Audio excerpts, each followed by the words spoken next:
मंडळी, आपल्यात तर अशी समज आहेच की लेकाला वडिलांचे जोडे होऊ लागले की त्यांच्यात मैत्रीचा नवा दुवा तयार व्हायला हवा.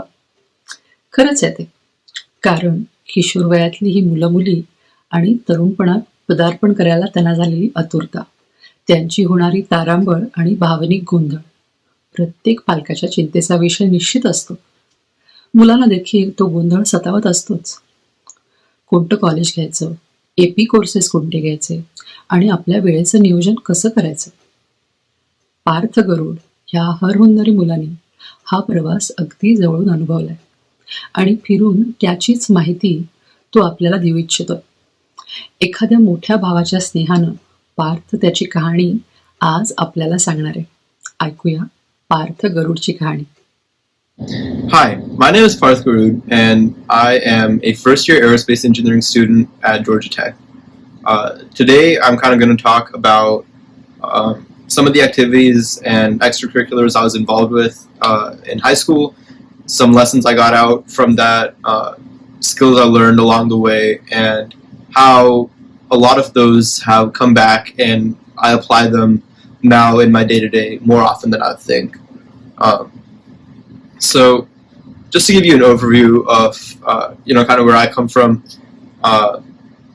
I went to South Forsyth High School my freshman year, and for those of you that are from the Forsyth County area, it's a pretty well-known school. And then my sophomore year, I was transferred to Denmark, so there was obviously like this whole, new school, nothing's written about it yet, underfunded, and all of these other things that were kind of putting a bad word towards this new school right off the bat. But I was redistricted to go there, and so I went to Denmark for the remaining 3 years of my high school education, and now I'm here at Georgia Tech, and I'm pursuing an engineering degree.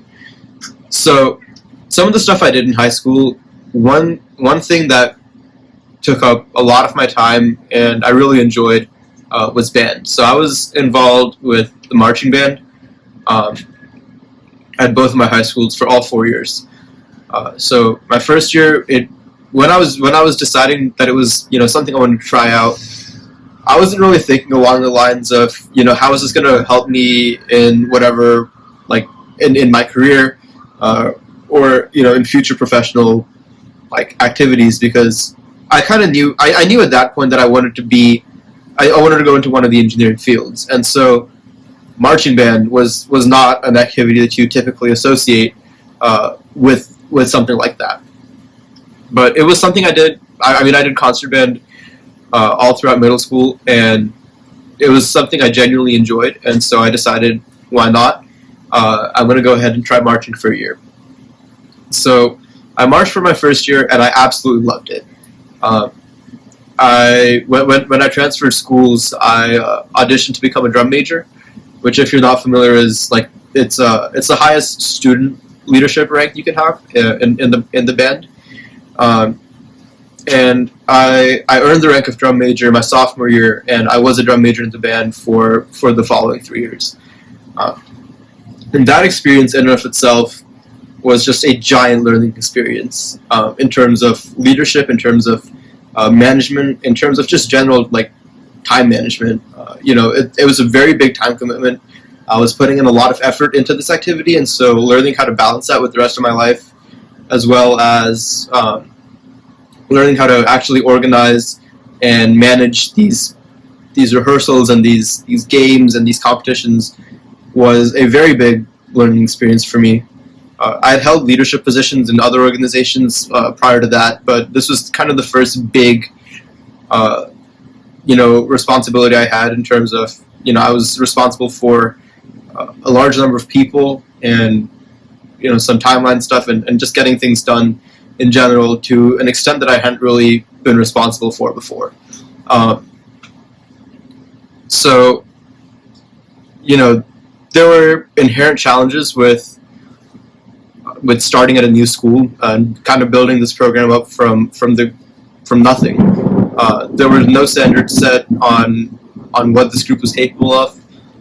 There was no previous bar that we had to reach, and so that first year was all about setting that bar off high and putting ourselves in a good position and getting a good foundation to allow the program to grow as we'd want in the future. I'd like to say that we were successfully doing that, and we had a great 2 years after that in the program. We won several awards at competitions, and I think that's one of the biggest things that I could say I accomplished in high school. Another thing that I was involved with pretty actively was Boy Scouts. So I did Cub Scouts since elementary school, and then when I went to 6th grade, I transitioned to Boy Scouts. And that was there was a lot of things I learned in Boy Scouts that I thought were a little outdated, perhaps, but a lot of the skills I learned by being involved with that group of people and engaging in those activities, I've actually found are very applicable to my life today. I stuck with the program all the way through, and I earned the rank of Eagle Scout when I was 16. And some of the things, again, in terms of leadership, having held leadership positions in my troop, in terms of skills I learned by accomplishing various merit badges, they're all things that have been very prevalent in my day-to-day activities now. And again, there's some of the things that you don't really think about as something that's going to help you in the long run, but it ends up having, a large magnitude of impact. Coming back to the school side of things, I founded the Model UN Club at my high school as well. It was something that I had zero experience with, but I just heard about from some of my friends, and I thought that, that sounds like a really cool activity. And so I decided to start the club. And again, we were faced with similar challenges where there was none of the people who were involved with it, who were like part of the first officer team, or either of the founders, myself or my friend who started with me, none of us were experienced in this activity. None of us had done it before, and so first just figuring out for us, what is the best way to organize this, what is the best way to go forward from where we are right now, to applying that to the entire club and leading other people who are interested along that path as well was definitely difficult. And fortunately we were able to grow the club as we wanted. My junior year, we actually went to the UGA conference, which is one of the biggest conferences in the area, and you had over 600 people there, and my school, despite not sending as many people as some of the other schools, two others and I actually won awards at that conference, which for a second-year school was a really big deal. So that, along with band, it was just, I think I didn't realize it at the time, but being able to contribute to my high school and kind of growing its name, putting it on the map, were things I'm really proud of now, but I didn't think of as much then. Obviously back then it was more of, can we get this accreditation, or can we get this title, can we grow this many people, and not really focusing on the impact it had on the brand of the school as a whole, but more kind of on how it could benefit the individuals that were involved. In hindsight, that I think both of those are equally important, and being able to kind of build up that name behind it was a very big deal. So that was one community I was very involved with. Obviously, the people I went to school with, I saw them almost every day. I was very involved with them outside of school. Another community I started to get more involved with as towards the second half of my high school was just the community of Forsyth County. So there's a program in Forsyth County called Youth Leadership Forsyth, and most counties have a similar program to this. Essentially, your county or whichever group kind of spearheads this will select people in high school to who they think exemplify good leadership characteristics, and essentially you have these kind of leadership clinics where you are directly taught, here's some additional tools you can have in your tool belt. Here's some additional skills that might be useful when you are managing or organizing or doing any of these other activities that you often have to do when you're in the position of responsibility. In addition to that, it was a great way to give back to my community. Obviously, I'd been capitalizing on the opportunities that were available to me and creating my own where I couldn't for others. But being able to give back to people in my community who I didn't even know, hadn't even interacted with before through this organization was a very eye-opening experience. Definitely gives you some sense of place in the world, and even like meeting all these different people in my community, I was able to meet with a lot of the higher-ranking officials in my county through this program. And I think overall, if it's something you're at all interested in, it's definitely something you should consider. I didn't know all of this when I applied. I just thought it seemed like a neat thing to do, and I'm very, very glad that I did it. Looking back, kind of continuing the note of giving back to others. Joining service organizations at your school as well is a great way to get involved with that, and it's a very fulfilling experience. So, there's several of these clubs. NHS, or National Honor Society, is one of them, where one of the major responsibilities you have as a member is to complete service, whether that be directly volunteering or donating, or it's all shapes and forms. But the backbone behind all of this is that you are in a place of, or you're in a position where you can afford to give back to your community because that community has brought you to where you are right now. And so, clubs such as NHS are a great way to do that, at the school level. I was involved with that my junior year, and I was fairly active, and then I moved into a more organizational role my senior year as vice president. But again, just having kind of that variety of activities that I was doing, academic, extracurricular, purely like band, and then activities that didn't really go along the career path that I was choosing to go to, such as Model UN. Having that array of activities that I'd done in the past was a very good way to gain perspective, for one, and also be able to approach problems from different angles and be able to see different sides of every story, which is a great skill to have in general. I think overall, from high school, I can say that some of the major lessons I learned are, one, just don't limit yourself to academic things, or something that's going to help you later, like look good on whatever you want to do in the future. Obviously, academics are important; they should be the priority of your education. But there's a lot of things out there, and a lot of kind of smaller activities that don't get as much press, or just aren't talked about as much, that can be very fulfilling. And if it's something you are passionate about, you should definitely pursue it.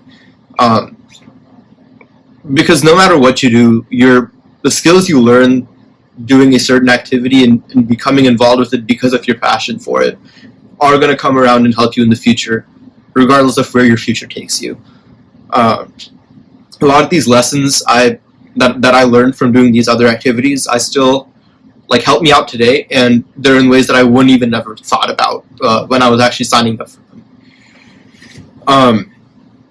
After I graduated high school, I spent the summer working for the Air Force Research Laboratory, where I was working in a more research type position.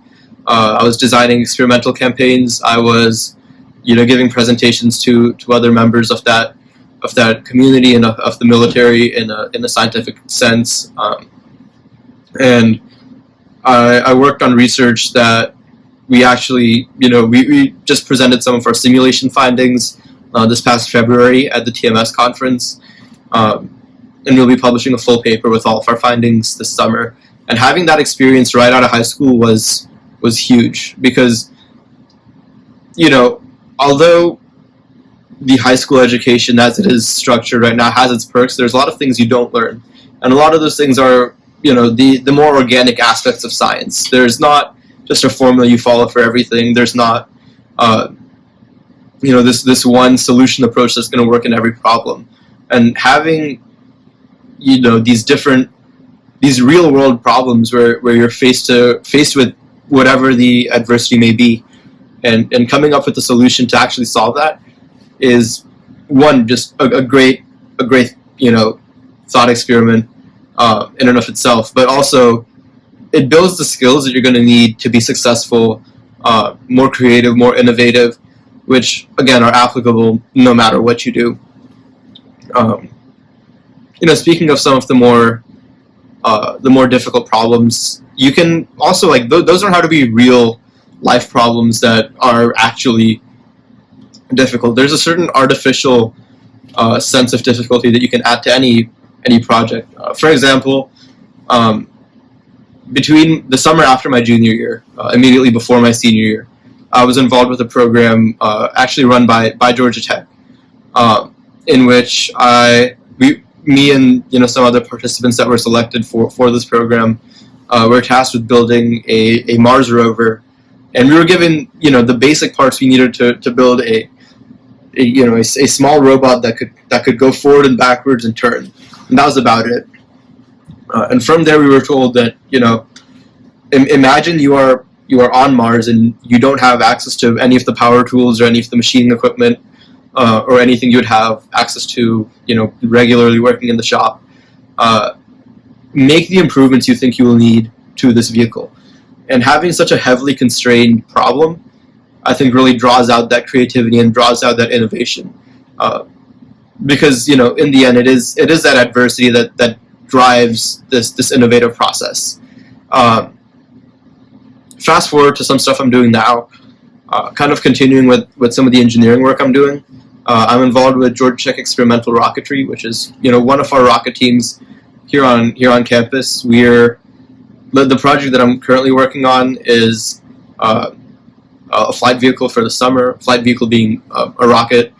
It's a 2-stage rocket, and we have a projected target apogee of 120,000 feet, and we'll be going Mach 3+.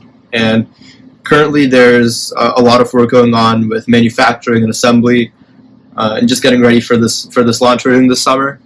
In the fall, there was a lot of, again, research and kind of iterative processing on how to best do stuff, on how to come up with the best processes for some of the tasks we have, and fine-tuning what that looks like. So this semester we can be a lot more efficient and a lot more effective with the solutions we come up with. I'm also involved with Sigma Gamma Tau, which is the AE Honor Society, and I've been active since I got an invitation when I came to Tech, and I was actually recently elected for an officer position for next year, so I'm super excited about that. And another thing which I think is less common for people like me to do is joining Greek life. So I joined Greek life here at Tech, and it was kind of just something I went for. I didn't really think too much of it. I knew that it wasn't really the kind of like the textbook path for what I wanted to do with anything in my life, but it was just something that I saw. I think I thought I would fit in well with that. I thought I would benefit from it, and I think it is one of the best decisions I made this year. So again, kind of taking a couple steps off the beaten path and exploring new opportunities, and pursuing things that aren't really the textbook way to do things, especially in terms of activities, I think is a great way to one, expose yourself to new experiences that you wouldn't even have had if you hadn't done this, as well as just if it happens to be something you don't like, that way you don't like it, right? And so you can find other things that will kind of take its place in a way that you would think would help you in a better way. So some overall lessons that I have gained from all of these activities that I outlined.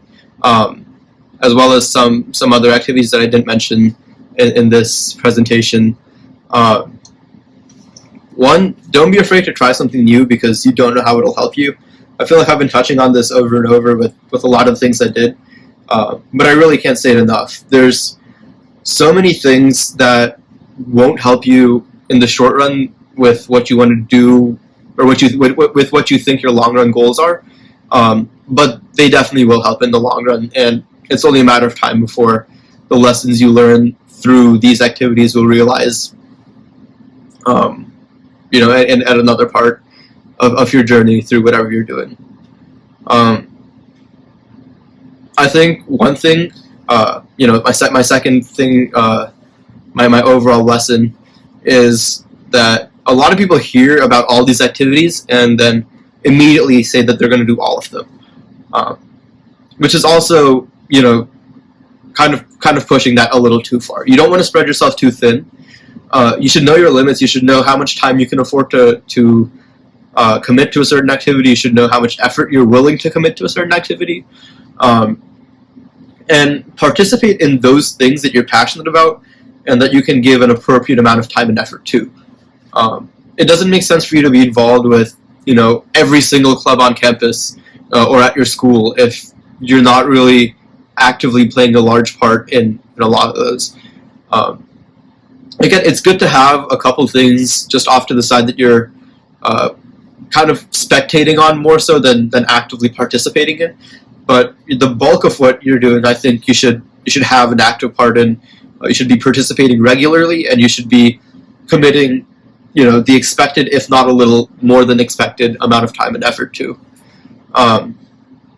Kind of going off of that for my third thing, do things you actually like. There's a lot of people who do things because it'll look good on whatever we're looking good for in the future. It might work, in the short run. You might think that, like I'm building this great resume, I'm building whatever. But if you don't actually care about the things you do in your life, it's very easy to have everything just become a chore, and that's one of, I think, the most dangerous things you can slip into.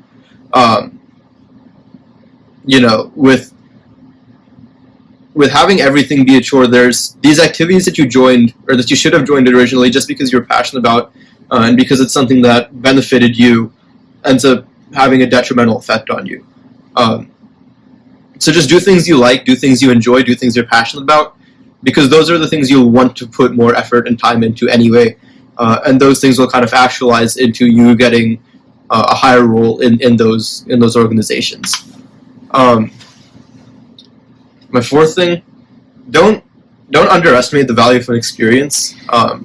There's a lot of things you can read about, there's a lot of things you can hear about, there's a lot of things you can watch about literally any topic ever. But that level of learning isn't going to compare to, the learning you'll get by actually experiencing, by actually doing things. If there's a trip that, you and some of your friends want to go on, even if it's not, an academic-based trip or a school-sponsored event, the experiences you'll have will definitely benefit you, and those memories that you make with groups you're actively involved with will be one of the biggest, will be, if not the biggest, one of the biggest things you take away from your experience in general.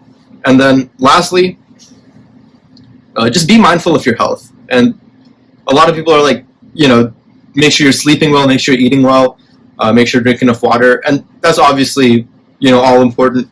That really only targets the physical aspect of health. Really, you want to be mindful of your physical, mental, and social health. Mental health especially is very easy to look over. It's not something you realize right away, and in an effort to do all of these things, do all these activities, or gain whatever position you win in whatever club, and obviously maintaining academics on top of all of this, I think that should be a main focus, and it's not right now. But if you are mindful about that, it will it will definitely benefit you in the long run. And then social health as well. Make sure that whatever you're doing, it doesn't make sense to do all of these things and just kind of make it to the top by yourself. You want to have a good, healthy support structure of your friends, of your family members, whoever that may be for you. But having people you can talk to, day to day in your life is also very important. Now, you might notice that in this entire thing, I talked pretty much only about the experiences I've had in other activities, and I didn't really talk about, a lot of the stuff that actually had to go on with the academics of school. And quite frankly, when I was writing up this outline of what I wanted to talk about today, this stuff just didn't come up. And I think that just goes to say that it's very easy to get super narrowly focused on, this is what I expect to do right now, and this is what I'm going to give my all towards, where in hindsight, now that I look back on it, the actual academics and coursework, and there was a lot of it, a lot of AP classes, a lot of dual enrollment, all of that was important at the time, but those aren't the memories that I'm walking away from my whole high school experience with. And so, just remember that no matter how taxing your academics may seem at a moment, that's not what you're going to be remembered in the long run. So again, put your classwork first, put your homework first, and all of that. Your education is the primary reason you are doing what you're doing, but don't underestimate all these other experiences, all these other things you can learn by just doing what you like. So I hope this helped. This is just something that worked for me, some of my experiences. It is by no means a one size fits all type of thing. So it's just my 2 cents, and I'll be responding in the comments for a bit with any questions or just things you'd like me to elaborate on.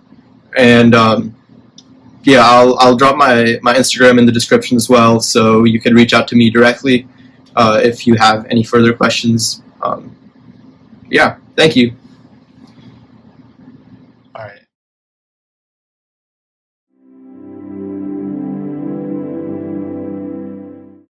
नमस्कार, मी आनंद Ganu, founder president गरजे Marathi global.